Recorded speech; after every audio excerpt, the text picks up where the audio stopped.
Hey there, and welcome back to Temporary Locals. I'm Jared. And I'm Megan. This week, we're taking you to Canada. That's right, the great northern land. Absolutely. So, if you guys are new to us, thank you guys for tuning in. For those who don't know, Jared and I are a travel loving couple who somehow always end up feeling like locals wherever we go. From small towns to some of the world's most iconic wonders, we share our stories, hidden gems, and occasional history or true crime that shaped the places that we've actually been. So if you're into travel, storytelling, and a little bit of mystery, then you're in the right place. And we'd love it if you'd subscribe and join us for the ride. As always, we also appreciate any other methods of free support, such as a quick like, comment, or share to someone that you'd like to go here with. That's right. And our current events for this episode is not really a current event, I guess, per se, but it is Veterans Day here in the U.S. So happy Veterans Day to everybody out there. Thank you to all who have served. And it is also Canada Remembrance Day. And so we just so happen to be doing an episode on Canada during Canada Remembrance Day. We didn't plan it that way. We have these episodes normally planned out, sometimes months in advance, and we have a schedule. And when we went to sit down to kind of prepare for the Canada episode, we realized that it actually falls on Canadian Remembrance Day. So that's fate, right? Yeah. We were like, wow, this is perfect. We can't change this one. And Canada's Remembrance Day is similar to the United States Memorial Day. So it's celebrated on Veterans Day, where in the U.S. we celebrate, veterans of the armed service. And then Memorial Day is where we celebrate those who have fallen in military service to memorialize them. And so Canada's Remembrance Day is a day to honor and commemorate the sacrifices of Canadians in all armed conflicts, observed annually November 11th, just like Veterans Day in the U.S. It marks the end of World War I and is observed with traditions like wearing poppies, a 2-minute moment of silence at 11 a.m., and attending ceremonies and memorial visits. So very similar to how we do things here in the U.S. Yeah. And from doing this podcast and doing episodes on different places that we've been and experienced, it also helps us, even though we've been to these places, like doing kind of the preparation for these episodes to talk about these places, it also, like, we learn a lot. And so that's something I wasn't even aware of, is that Canadian Remembrance Day falls on the same day as the US's Veterans Day, and they're kind of similar. So yeah, that was an interesting thing. And just like they celebrate it the same way, except for, we have I don't know if they have a separate day or they only do Remembrance Day. Kind of how we have Veterans Day and Memorial Day in the U.S. And they celebrate different things. right. Yeah. And the other kind of current event we have today is talking about the U.S. government shutdown affecting flights. So not to get into any politics or anything, but just specifically because it's related to travel. And Jared has a story of his own. But according to NBCnews.com, as of November 8th, more than 5,000 flights have been delayed and 1,100 canceled as reductions went into effect Friday at 40 high-traffic airports in what officials say is an attempt to relieve pressure amid the record-long government shutdown. Mm-hmm. The FAA mandated flight cancellations meant a 4% reduction this past weekend, and it's supposed to ramp up to 10% by November 14th. And then another interesting thing to think about is that the Transportation Secretary, Sean Duffy, said today that at the end of the government shutdown, it wouldn't immediately restore air traffic controllers because it's going to take some time for all of them to return to work. So even after the government shutdown ends, there's still going to be lasting effects because it's not going to be immediate. Yeah. And it's something that everybody's aware of, especially if you live in the States. The government shutdown, I think, this government shutdown has broken the record for the longest period of time that the government has been closed. And I think last time, a bunch of air traffic controllers and people from the FAA actually threatened to walk out, and that's what actually ended the government shutdown. Or at least that's the way I understand it. So it's unfortunate, and there's a lot of things that go into the government being shut down with benefits and all kinds of government programs being halted. But like you said, specifically talking, as this is a travel podcast, it is going to affect flights. So if you're somebody that has a flight coming up or you're going anywhere, especially if you're flying out of one of the larger airports, you might want to keep an eye on your flight and make sure that it's good to go. I was concerned that I wasn't going to make it home from Chicago last week. It was like the day they were going to start doing this. They were going to start cutting back on flights that I actually had to fly home. And luckily I made it home all right. I didn't, get stuck in Chicago, but I was kind of concerned for a bit there. Yeah, I remember texting you and we're like, uh-oh, and I'm like, just checking the flight status. It's on time. It's still scheduled. But yeah, it turned out that it was affecting a lot of the high traffic airports. And at first I was thinking, well, maybe because you're flying into a low traffic airport, it wouldn't be that bad, but you were actually flying out of Chicago, which is one of the high traffic airports that's on that list of that had, had a lot of flights affected. Yeah. And just being at the airport and kind of seeing the chaos ensuing, there were flights affected. Yeah, customer service lines. Yeah, and a lot of people very angry and irate. And a couple of buddies I was in Chicago with, some of their flights were delayed and things like that. But as far as I know, we all made it home all right. So, it's good. Yeah, but that was only like a 4% reduction. So they're going to be reducing even more. Yep. At a little ramp up. But yeah, that's it for our current events. Let's get into the bulk of the episodes. We're going to be sharing a little bit about our experiences in Canada. So we have some different ones to share. Yeah. When was the first time you went to Canada? First time I went to Canada, I was a kid, and we took a fishing trip to Canada. I went with my dad. And I had to reach out and actually get a lot of this information because I hadn't remembered a lot of it. But we stayed on a lake called Black Donald Lake. It's about a 4-hour drive across the border from New York. And it's outside Calabogie. And so what I remember from that trip is just a lot of, Canada's beautiful, like just nature-wise. The scenery is spectacular, and they have a lot of lakes up there like we do up north in the States. And they're just pristine. It's just pristine nature, And so I've been to Canada a number of times since. I was in Canada, what was that, last year? So I've spent some time in Canada. I've been to Canada a number of times, but I think this episode is going to be very heavy on your experiences because you've actually lived there. Yeah. And you've spent an actual, decent amount of time there. So we'll get into some of my other experiences and some of the things I did last year in Canada. But it's going to be a lot about you today and your experiences in Canada. So yeah. So living in Canada, I lived there briefly for about 6 months when I was young.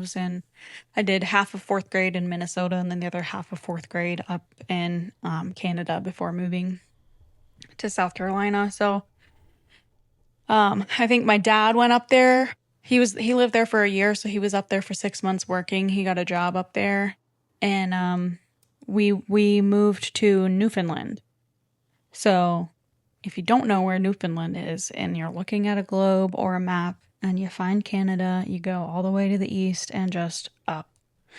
It's the farthest north basically.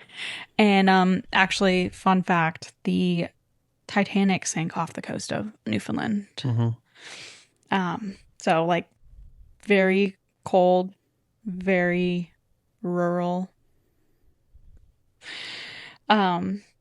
But I remember that trip. I remember, driving through Quebec and Montreal and experiencing things there.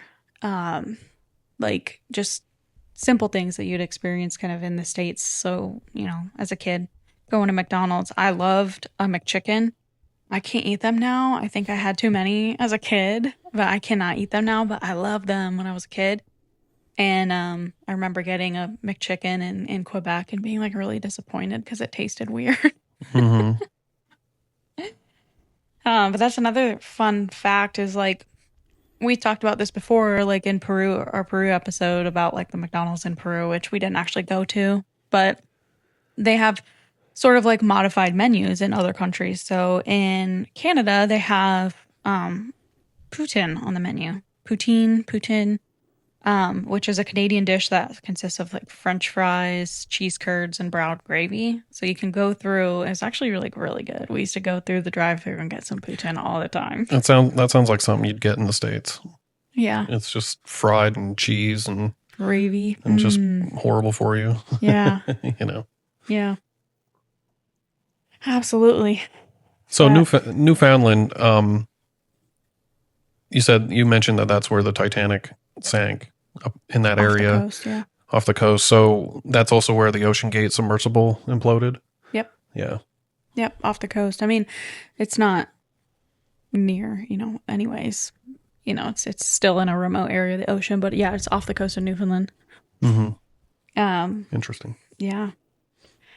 And so getting there, I had to look this part up because I just remembered there was this road called Bacomo Road and that it was awful and it's just long and windy, curvy, ups and downs. And I remember getting really nauseous on that road and it was just crazy. So I was like doing a little prep for this episode just to make sure that I got it right. And it says that the Trans Labrador Highway and the approach via Quebec's Route 389 that have some sections that are remote, windy, and have been paved over time, including some gravel, long stretches of dirt. So most of it's paved, but the road from Bacomo, Quebec to Labrador City is part of that route, and it still has sections that are, gravel and known for becoming like being remote and really rugged. So even now, like they're just kind of like, eh. And so it's like the only road in and the only road out. And so we actually lived in a little town called Wabash, and nearby there was Labrador City. And yeah, the experience there, we moved. It was probably January-ish, something like that. And I just remember it being just extremely cold. Frigid cold. Yes. Like talking to the point where you have to heat your garage so that you can start your car. Mm-hmm. Or like when my dad would go to work at the parking deck, they would have to plug the cars in so that they would start because it's so cold. Yeah.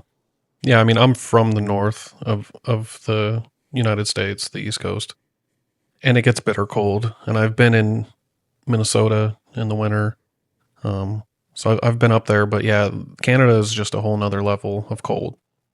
Yeah, it was insane. And I remember our school that I went through, I could see it from my house and I would walk to school, which wasn't a new thing for me because when I lived in Minnesota, I also walked to school. So you literally had to walk uphill in the snow? Literally walk uphill. And there were some times where it was snowing so bad, like blizzarding, that you couldn't even see the school. And it was not even like a football field away. Mm-hmm. And they would call off school when it was below 50 Celsius, which is like about negative 122 Fahrenheit. Just absolutely cold. And that happened 3 times in the 6 months that I was there. Wow. Yeah, like frigid cold.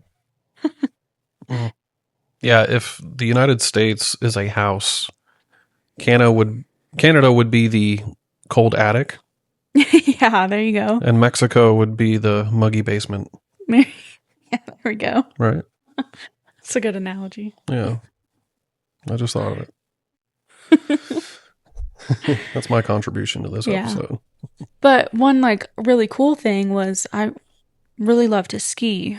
And so there's a mountain called Smoky Mountain in Labrador City, and my dad was ski patrol. So he would go every weekend and he would serve as like, I don't know if he volunteered. I don't think he got paid, maybe. I don't know. But yeah, he served as ski patrol. So he would bring me with him and we would ski for free and, get lift tickets. And he would basically just kind of go around, do ski patrol, and I'd go ski by myself. And then after a while, he met a friend. I think it was a coworker, and his name was Jason, and he had a daughter named Cassandra. And Cassandra and I would just go ski all over that hill. And I think at the time there was only like the easy and medium runs, so like the green and the blue runs.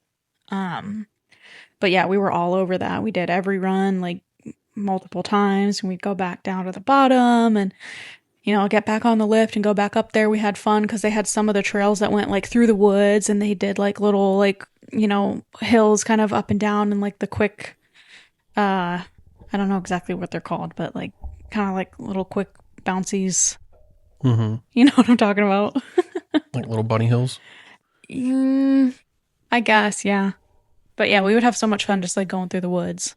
And then, go stop off, get a hot chocolate. That was awesome. I mean, every weekend for like 6 months. I got really good at skiing, and I loved going. When's the last time you skied? Oh my gosh. The last time that I skied, I want to say was probably like 10 years ago. Because you're looking at going on a skiing trip coming up too, right? Yeah. Maybe. Salt Lake. Yeah. Yep. We're looking at going there in February. And I really want to do that because I miss it. But the last time I went skiing, we went to Vail. And I think I've skied Vail twice. It's awesome too.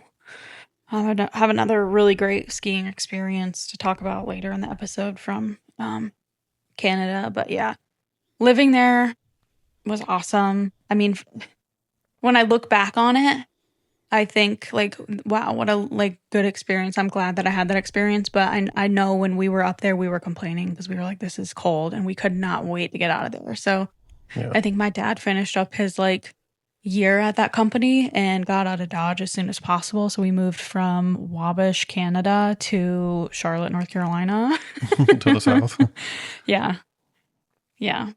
Yeah. But like some other things that I remember from Canada was like, we kind of had this like wooded area near our house. So it was like across the street, and it was just like, you could go in the woods. So we had snowshoes, and I think my dad, they still kept these snowshoes. They might still have them today, honestly, if he didn't get rid of them. Mm-hmm. But I remember him talking about like, why do I still have my skis? Like, I don't use them. If I go skiing, I just end up renting skis anyways. Right. But yeah, so we would go like snowshoeing, and it wasn't uncommon just to like, see the northern lights, just kind of dancing in the sky, just like a casual night. Which is why now when I feel like people in the South have been getting excited because they're like, oh, there's some times where you can see like the northern lights. Like this just happened recently down here. I didn't end up seeing them, but I didn't feel like left out because I was like, you know what? Like I got to see that a lot. It wasn't an uncommon thing. Right. Yeah. And I don't know how, like, comparatively, the northern lights that you can kind of see down here would really hold up against seeing them in the actual, like, north. Yeah. I don't know because I didn't see them down here to compare, but the pictures looked cool. Yeah. I mean, the ones that we saw down here, they looked a little bit more colorful. I do remember the ones in, like, they looked more like pinks. Mm-hmm. But up in Wabash where we were, it was mainly green is what I remember. I think my dad has some pretty cool pictures. And then I remember we were like snowshoeing one time and we just saw like a bunch of caribou. Or, on our way up there, getting like stopped in the road because there's just like a herd of caribou crossing. Right. They have reindeer up there? I don't know, maybe. I think they do. Reindeer in Canada. Probably. But yeah, I do remember that 4-day drive from Canada down to Charlotte, and then we had our Silverado packed with 4 people and our dog. that was a journey, but I remember being really upset because we ended school really late up in Canada. Like it was in June, so I remember like summer, quote unquote summer, happens in Canada, and I remember I'd be outside playing with my friends, and we're like in pants and like a t-shirt, but there's still snow on the ground, but it's sunny out and like it's warmer than it normally has been, but there's still literally patches of snow. But anyways, yeah, they get out like end of June up there, and then we come down to South Carolina, and school starts before Labor Day, which was something we were not used to. So I remember my sister and I were so upset. We only got like 6 weeks, if that, of summer. And then we had to go back to school. We were really upset that year. Did you look it up? Do they have reindeer? Yeah, so caribou are the same species as reindeer. And I also looked this up. This is something I knew, but I just wanted to confirm that male reindeer actually lose their antlers in the winter. And the females retain their antlers. The females actually also have antlers. Oh. And so what that means is that when you see Santa's reindeer and them like at the North Pole, that Santa's reindeer are actually female. Oh, because they don't lose. Yeah, because they have antlers. Oh, yeah. That's and so the only reindeer that actually have antlers in the winter are female. And so either that story's been one big lie and Rudolph was really a chick, or whoever made that story just didn't look into that. Yeah, that's interesting, right? Yeah, that is interesting. Which makes sense because, it makes sense that they would all be women because they all sat around and gossiped about Rudolph. Oh my gosh. I love that you found that fact just so you could use that piece. Use what piece? That piece, so it had to be women. Yeah, well, working on a new bit. Yeah.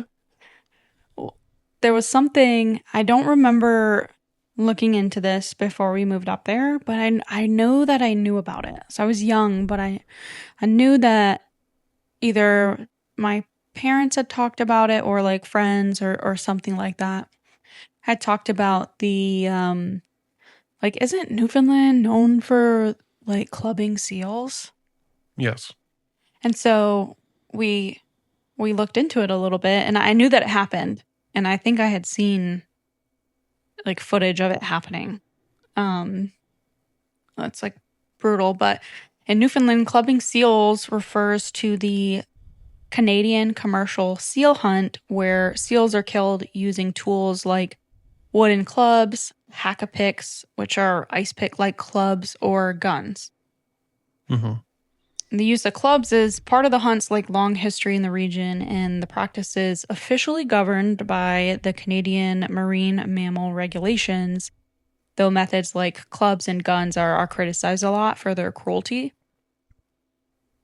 And critics argue that the killing methods are demonstrably cruel, and they note that wounded seals are often left to suffer. And then the sealers are incentivized to avoid shooting more than once due to a price deduction for the bullet holes in the pelts. And this is according to the Humane World for Animals. Wow. Yeah, I would think that using a gun would be much less cruel than hitting them with a club and bashing their brains in. And I would think that would also damage the pelt too, but I guess that one of the reasons why they probably do it that way is that it doesn't damage the pelt like it would to shoot them. Yeah, I guess it doesn't put a hole through it. Yeah. Ugh. The Canadian government defends the hunt and the methods used, stating that the regulations ensure that the harvest is humane. For example, a 2008 regulation requires hunters to slit the seal's main arteries after clubbing or shooting it to prevent it from being skinned alive. That's according to Wikipedia. Mm-hmm. But the commercial seal hunt is widely condemned internationally just for its cruelty, though it is considered a traditional activity by many in Newfoundland. Yeah, I don't know. It seemed pretty brutal to me as a kid, and it still does now, looking through it. But looking into some of the historical context, the seal hunt in Newfoundland dates back centuries, and it was once a crucial part of the local economy. In 1793, a St. John's merchant successfully harvested 1,600 pelts, and by the 1830s, the industry involved over 300 schooners and 7,000 men annually, and this is according to the Newfoundland Heritage. The industry was historically significant for providing oil and fur, and it contributed greatly to Newfoundland's economy and society, according to the Newfoundland Heritage. So I don't know that it's still like a necessity today. Seems more of just like a for sport and yeah. commercial reasons. Yeah, I wonder how far back seal hunting like that actually goes, though. I'm wondering if like the indigenous people of Canada, like the Inuit tribe and stuff, I mean, I'm sure that they killed seals also, and I'm not sure in what way, but it's probably something that has a really deep, long tradition, as cruel as it may be. I'm sure people up in that part of the world, did things like that to survive for thousands of years, even. Yeah. But yeah, Yeah. nowadays it just seems kind of like sport, and it's a traditional thing that people do, but isn't necessarily, you know, um, out of necessity, and it's more of just a cultural thing. Yeah. I mean, that's the way that it seems to me. It still seems like it's a big um event and yeah. Hmm. Well, seals are so cute, though. We go see them at the zoo all the time. I know. Yeah, it's like a bad place to be a seal. Yeah. Imagine having an experience and because I don't know their like migration patterns or whatever, but you go one place like there's is it seals that are in like California Mm-hmm. And sea lions or sea lions? in Yeah. San Diego, La Jolla. Yeah. Yeah, they're everywhere. I just think imagine going from like a place like that where you're just like chilling on the beach to like you try to go do that up in Newfoundland and all of a sudden people are coming at you with clubs. Yeah. Yeah. Or even worse, polar bears. Oh, yeah. It's like, what do you pick? Would you rather be clubbed in the head to death, or would you rather be eaten by a polar bear? Yeah. Isn't aren't polar bears supposed to be like the worst, like even worse than a grizzly? Yeah, I mean, they're the biggest. I think they're even bigger than Kodiak. And Yeah. as far as bears go, there's a old saying where if it's black, fight back. If it's brown, lay down. And if it's white, kiss your ass goodnight. And what that means is because if a grizzly bear is attacking you, most likely, not all the time, this is generalization, but it's just a good rule of thumb that if a grizzly bear is attacking you, it's probably trying to defend its territory or its cubs. And so if you play dead, it may leave you alone. It might not, but that's your best bet. You're not going to win a fight against a grizzly bear. You're not going to outrun a grizzly bear. So you play dead. You lay down and surrender, and maybe it'll leave you alone once it realizes you're not a threat. If a black bear is attacking you, it's most likely hungry. Yeah. And so laying down and playing dead, you're just going to get eaten. Hmm. So they say if it's black, fight back. So you try your best to try to fight back against a black bear. And if it's a polar bear, you're just screwed either way. Yeah. So I remember this story on another podcast that I was listening to, but it was somebody talking about like getting away from a polar bear and encountering like a polar bear in the wild. And I'm not gonna do their like story justice of like the background, but basically like they encounter this polar bear and they say to like take your clothes off and back away slowly. So just like start taking your clothes off and like leaving it there, and you're hoping that the bear is going to be more intrigued with like your clothes and like let you back away and go off. It's like, could you imagine being out in the snow and you're like, oh, I'm like trying to survive. Oh, what am I going to choose? Like hypothermia or, this polar bear? I guess I'll just get naked in the woods. I hope he just keeps sniffing my britches. But then it's like, then he has your scent. He's going to come find you. I don't know. And now you're naked. So now when you die, it's even more embarrassing. Oh, gosh. Yeah. Well, anyways, tell some about your times recently in Canada. Yeah, last year I went up to Buffalo. I was in Buffalo, New York, just happened to be in Buffalo, New York. And, it's Buffalo, New York, so there's not much to do. And I did learn, though, that they claim to be the inventor of the buffalo wing.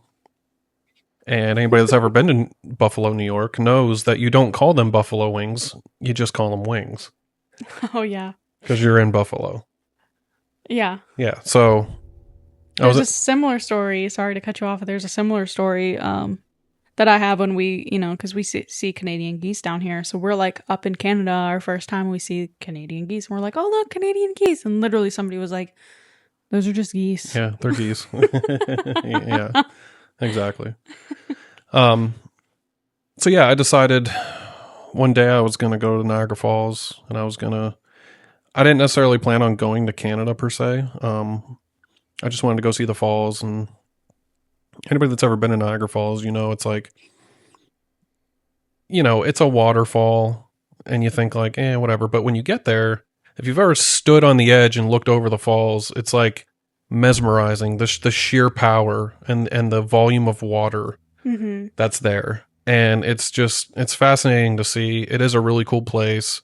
I think a lot of people, when they talk about Niagara Falls, they think it's like underwhelming. I like it. I think it's a really cool place. And there's different trails to hike there and stuff, but there is a American side and a Canadian side. And so after hiking some of the trails, I decided I don't want to drive into Canada, but you can walk across the Rainbow Bridge is what it's called, and you can walk across the border into Canada. And so, because a lot of people actually say that the Canadian side has a better view of the falls. Um, and on the American side, there's a few, like, there's some casinos and stuff, and there's a lot of restaurants and different businesses and stuff. Once you get into Canada and you walk across that bridge, it's like a whole nother world. And it's like, it's all casinos. And so a lot of people go across the border right there. They'll just walk across to go gamble.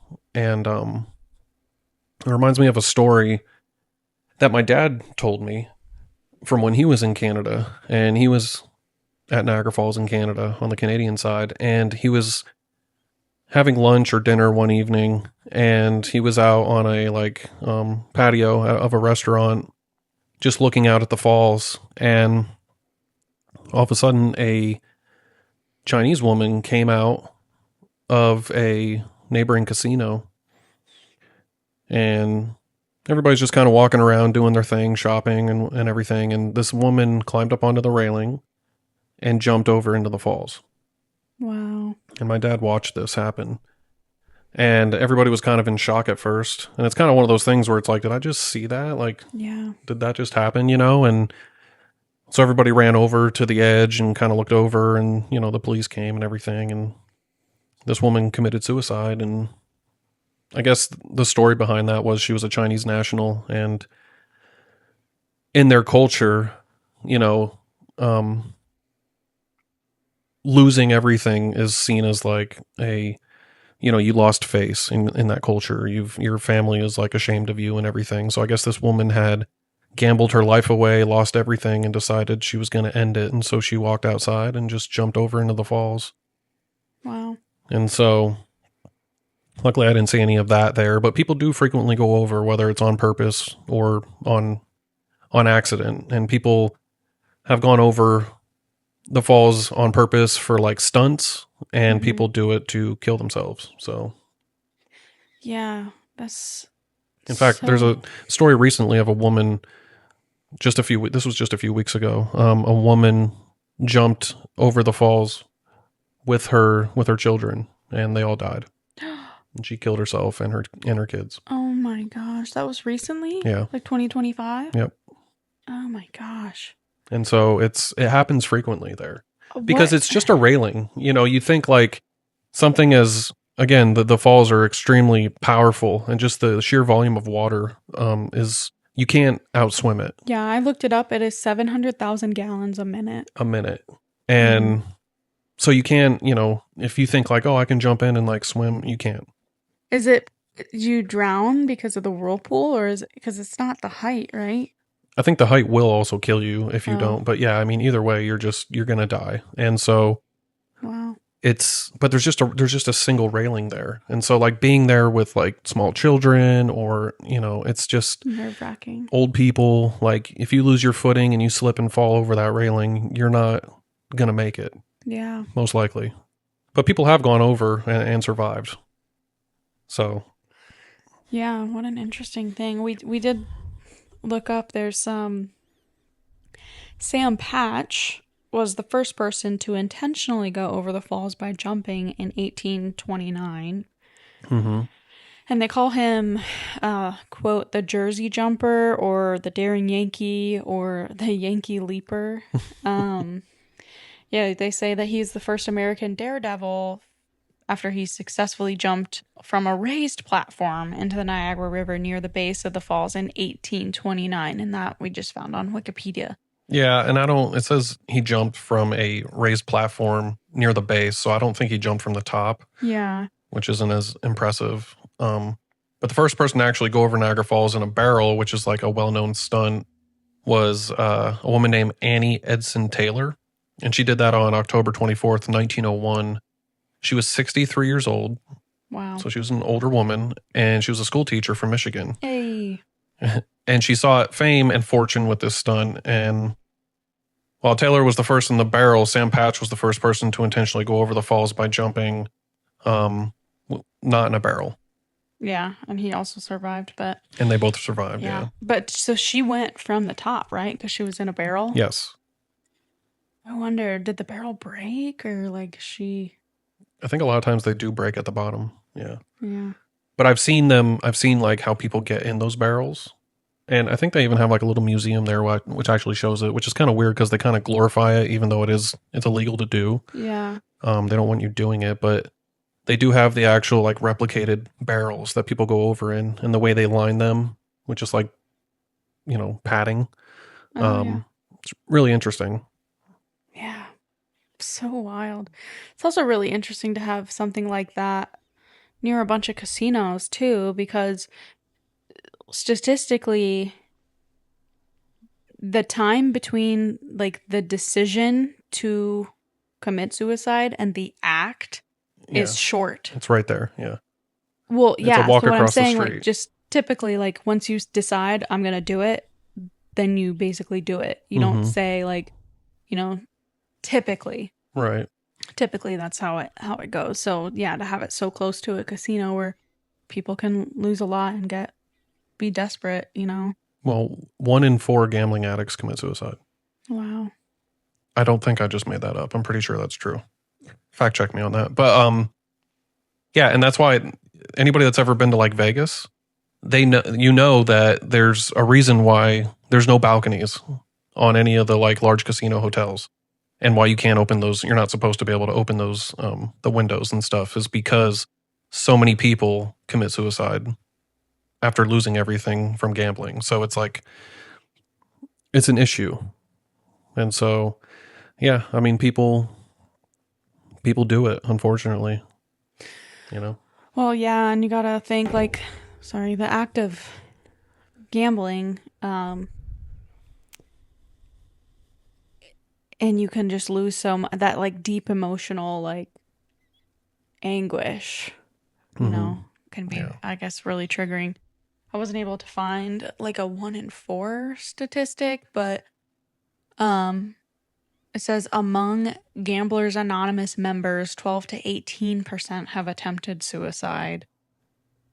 Okay. And it's like talking about plans that they have. So 18% would be about, that would be 1 in 5, right? Yeah. So I was close. Yeah, but close. Yeah, attempt suicide. Whether you are successful at it or not, I mean, Well, it also says that problem gamblers have the highest suicide rate of any addiction disorder. Yep.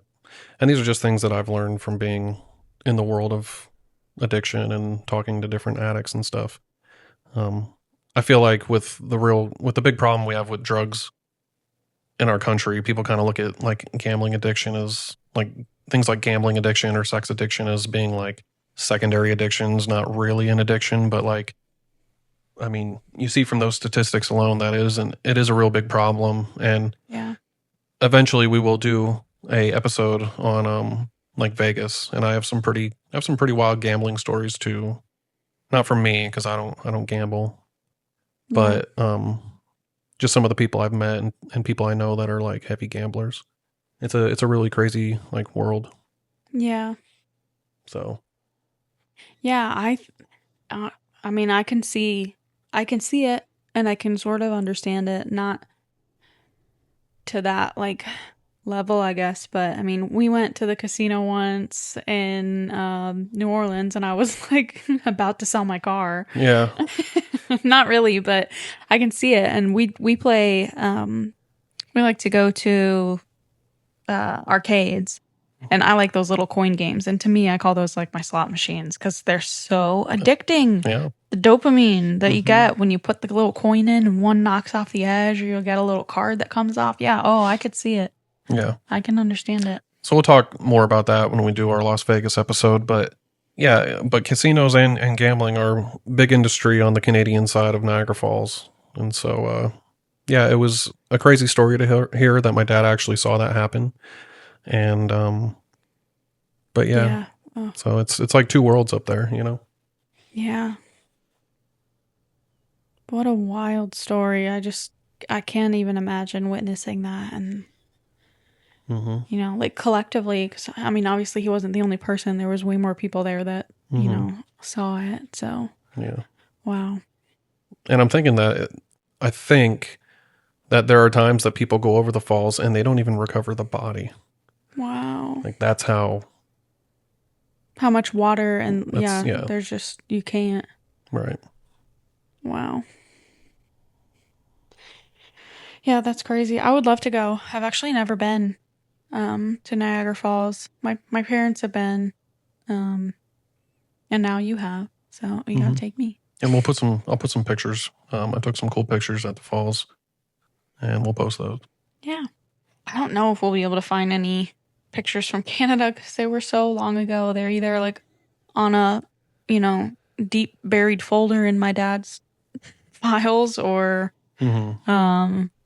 you know, I'm sure he still physical has pictures. the Northern Light pictures. Yeah, I'm sure he still has those. I know that they exist somewhere. It's just a matter of like digging them out and finding them. I know I have some like physical pictures here that I can try to dig out and see if there's anything. But nothing's really like jumping out to me. But so next, let's take us to Vancouver, British Columbia. yeah, so going like towards the West Coast. So we went up there after we moved to Charlotte, and this is an experience that I look back on and just think like, wow, how incredibly lucky was I to get this experience? Like, you know, not a lot of people, especially at my age. At the time, I was 5th grade, 6th grade. And we actually went twice. So the company that my dad was working for at the time was based out of Canada, but we were living in, you know, the States. And so the company, for the Christmas party, you know, they were hosting it in Vancouver, and actually at the Fairmont Chateau Whistler on the ski resort. So the Whistler Blackcomb Ski Resort, which is the largest ski resort in North America, with over 8,000 acres of terrain, 200 marked runs, 16 alpine bowls, and 3 glaciers. And when we were there, it was like Christmas before they were having the 2010 Winter Olympics. And that was the first Winter Olympics to be held in British Columbia. And so I remember everywhere we went, there was, you know, Winter Olympics signs and merchandise. So I got a sweatshirt that I think I still have. And it just says like 2010, like all over it. All over it in green and blue. And they had little mascots. I have to go find this. I used to collect keychains. And so one of the mascots was this cute little Sasquatch. And his, like, you know, name, like you think of like a Beanie Baby name, his little like plushy name was Quatchy, like Quatchi. And so I had him for a while, like on my actual like keychain. And I loved that little thing. He was so cute. I still have him. He's had better days, but I'll find him and I'll show you. But yeah, that was just a really cool time. Because, you know, it was before that. And then come to find out, they have like BMX tournaments and stuff there in the summertime. So like the ski hill, it's, you know, in the summertime, the snow melts. And then they have like jumps and stuff. We Cool. weren't there for that, but we did, kind of see some signs and stuff around town. Hmm. And there's a couple villages, but yeah, those mountains are just incredible. And I remember going, and it's like it could take you all day to ski down half the mountain. And I remember me and my dad just going out there and just, going for it. And this was the first year that they had this peak to peak gondola. So there's two mountains. There's the Whistler Mountain and then the Blackcomb Mountain, and then they had a gondola that kind of like halfway up that would take you across to each one. And so I remember getting on it, like you put your skis on the outside of it and you kind of hang out. Some of them have a glass bottom. And I remember that just being like really cool. And that was like the first year. Um, So but you yeah, that, so you went on the world's highest and longest gondola? yeah, it's the world's highest and longest continuous lift system. Wow. And that's straight from that Whistler Blackcomb site. Because I did pull that up to kind of look at the runs and stuff, and I don't. Some of the names were funny, but I don't remember Cougar any. milk? Yeah, There's one called Cougar milk. yeah, When I Google that, something different comes up. yeah. I don't remember any of the specific runs. I do remember that was the first time I skied a double black diamond, um, and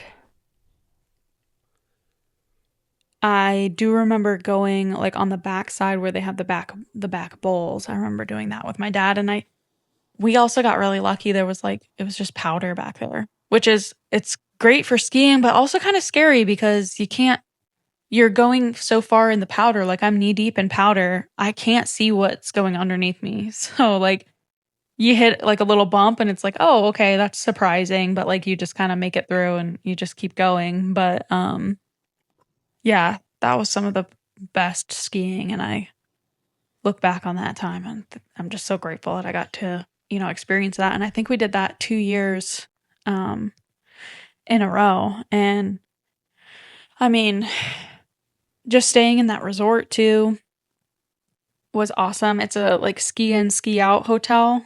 It's at the base of the Blackcomb Mountain. And basically, there's a ski rental like kind of in the bottom, and you walk out the doors and you're like right at the mountain. There's a lift, go get on it. And then you get off the mountain and you just ski right in, take your skis off, walk in, hand them to the people at the desk, and then, hey, I'm going to go up to my room or do whatever. And then, it was just come as you please and they'll, get your skis anytime. So we made the most of it.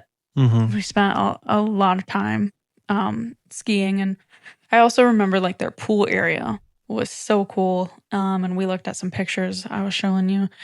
So they have like an indoor pool, indoor hot tub, indoor eucalyptus steam room, which was awesome. Even Mm-hmm. as a, I don't know, 10-year-old kid, I was like, this is awesome because it smells good and it's steamy. Um, but you get in the pool inside and then it's like an indoor outdoor. So you're indoor, but you can kind of go under these flaps and then you're outdoors. And then there's hot tubs outdoors. And I remember, uh, there being like slush all around outside and like wanting to get out of the pool and run over and get in the hot tub, but like you have to make it through all this cold slush. But there is just something about being out in a hot tub in a cold, cold place. Mm-hmm. Um, or like, being in a hot tub and then it's snowing. It's awesome. It's so awesome.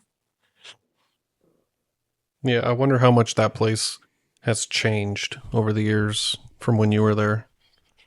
Yeah, I wonder too, because I mean, looking at it's hard for me to tell because when I was younger, I obviously didn't pay a whole lot of attention to like the map or like the landmarks and stuff. So I wouldn't really know the difference unless I went there, I guess. Mm-hmm. Um, I just remember it being a really great time, and I remember we had these dinners. So I think this was like paid for by the company, so I mean, obviously it was. I don't know if it was like something like the hotel normally offers, but I do remember there was a dinner that I went to, and they basically had like different food stations set up, and you could like go up. And I remember this one; it was like a pasta station, so you could go up and like there's a chef sitting there at each one of these stations, and you go up and you're like, oh, I want this sort of pasta and this sort of sauce, and ooh, I want some shrimp, and like they literally make it and saute it right there for you, and then put it on your plate. It's like hibachi, Like but hibachi. Yeah, I was gonna yeah. say. Yeah. But I remember I thought that was the coolest thing. I was like, "Oh my gosh, I've made it." Right.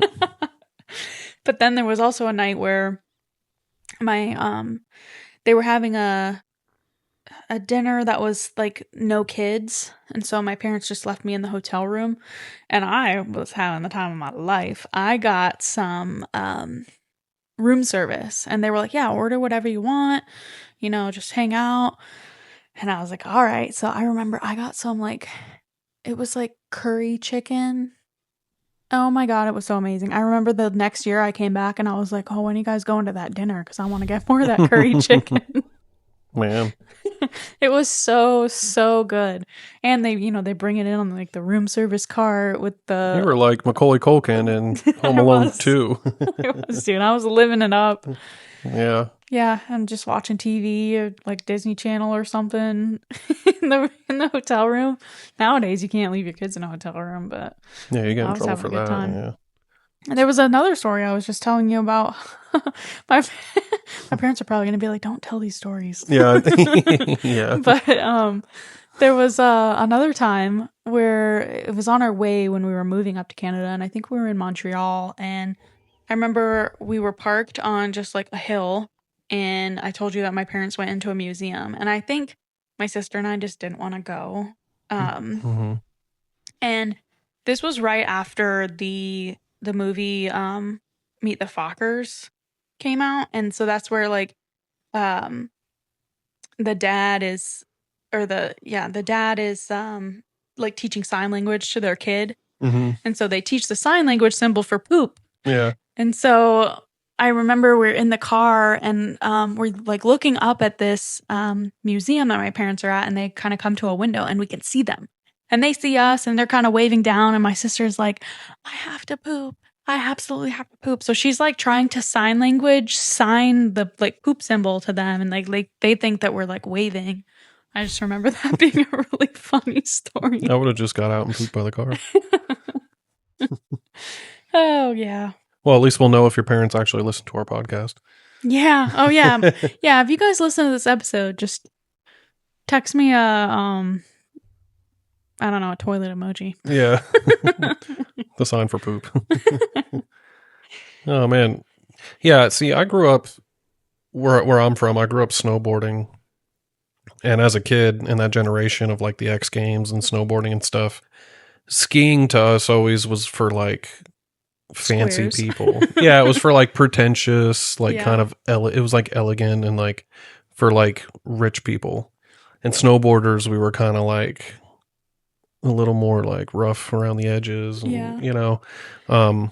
I think I had that same kind of stigma as a skier. I mean, not that it was like skiing was like hoity-toity or anything, but I like my sister tried snowboarding, and like when we would go up in Canada, sometimes we'd go with like her friends and stuff. And dude, just random thought, I remember we used to ski in like jeans. Just because it's like, yeah, whatever, it's not that cold today. Yeah. But yeah, her friends would snowboard, and I think she tried it once. I've never tried it. Never once have tried. Really? Wow. Yeah, I wonder if skiing is like, because like, you said you haven't skied in like 10 years. I wonder if you could just get on some skis and do it. Because like for me, Yeah. I didn't skateboard for many, many years. But the first time I jumped on a longboard, I could do it. It's like Yeah. riding a bike. Yeah. And so I wonder if you jump on some skis right now, if you would be okay or if. It is like riding a bike where like the skill is still there. You know how to feel for it. You do have to warm up. Mhm. I do always remember feeling a little bit nervous, like, okay, getting off the lift and just, like making sure I'm like paying attention and stuff. But yeah, no, I could. The only problem would be endurance of being, because it's a lot of calf movement, a lot of quad engagement. And so, yeah, I remember last time we went skiing, we just did like a day in Vail, and I'm like, I'm pretty sore. Not as sore as we were after hiking Quebrada Gata in Costa Rica. Yeah. But sore, like you feel it. It's like, yeah, I definitely don't ski every day. Yeah. But you could get I on could a do pair it. of skis. And Yeah, which is why I'm excited. you'd know how to pizza and french fry. I don't pizza and french fry. I don't know how Oh, is that for beginners? That's for beginners. Is it really? Yeah. So how do you slow down if you don't pizza? I'm not sure how to describe it. You basically just like parallel and you like slalom, if that's the word. So they don't teach that to beginners. That's more advanced. I don't know. I mean, I think french fries for if you want to go fast, right? Yeah. Is that how it works? Yeah, I don't typically french fry. I will slalom or like, either do quick like cuts, like, I'm left, now I'm right, now I'm pointing left, now I'm pointing right, or just like long slaloms across the slope. It really just depends on who's around you and the skill levels of people around you, because that's another thing. Like, we went from skiing like that up there, which typically, like, if you're going to a ski resort like that, like, you have at least some experience typically. I mean, well, I'm sure they do instruction. They do, there. And you'll see those, but they'll be literally like at the end, and it's usually kids. But also, like, a lift ticket is like $200, right? So it's like, if you're paying $200, like, you probably want to go and you have experience, and like, right. It's like, this is a kind of a big thing. But I remember coming down here and my dad and I just having a totally different experience at the ski hills, like in North Carolina, because one, the snow is completely different. Most of it's fake and most of it's ice. Two, the skill levels are just all over the place. People not controlling their speed, going way too fast, crashing into people. And like, we did not have a good experience skiing in North Carolina. They're not pizzaing. They're french frying when they should have pizzaed. Talking about skiing makes me hungry. Talking about skiing makes me want to go ski. Well, you might be going and skiing here in the next few months. And if you go on that trip, then we'll, talk about it on the podcast. Yeah. Be exciting. Yeah. So we went over a lot today in Canada. Canada's a huge country, and we only touched on a few different areas of it. Just the edges, and there's so much more beauty, and like you said, just pristine nature. That's the thing about Canada. I think is easy to forget. It's like politics and whatever, but the just beautiful landscapes and wildlife in Canada. Yeah, I think about Canada the same way I think about like California, in that you can talk all day about its politics, but if you put that stuff aside and just focus on like the nature, Canada, like, just like with California, it's just so beautiful. Yeah. And it almost makes it worth it, with everything they have going on. But again, not to get into politics, but I like Canada, and me, I like the tropics. I like warm weather. I don't like the cold. I don't like the north particularly, but Canada is beautiful. And if you're somebody that's really into nature and the outdoors, it's an amazing place. Yeah. So couldn't have said it better. That's right. Again, we didn't really touch on obviously every part of Canada, just the places that we've been, and they just happen to be kind of on the edges, except for where I lived up on Canada. So if there's anybody listening and there's a place that you really think we should check out, let us know. Leave a comment, or you can find us on social media. But all that's it for this week for our Canada episode. Thank you guys so much for listening. Once again, we're Temporary Locals. You can find us on Spotify, Apple Podcasts, YouTube, and like I mentioned, on our Instagram. You can find Jared on Instagram and YouTube at Rover Stover. And you can find me, Megan, on Instagram, TikTok, YouTube, and Facebook at Mega Goes Global. And with that, I'm Jared. And I'm Megan. Thanks for exploring with us. And remember, be a local anywhere you go. Bye. Bye.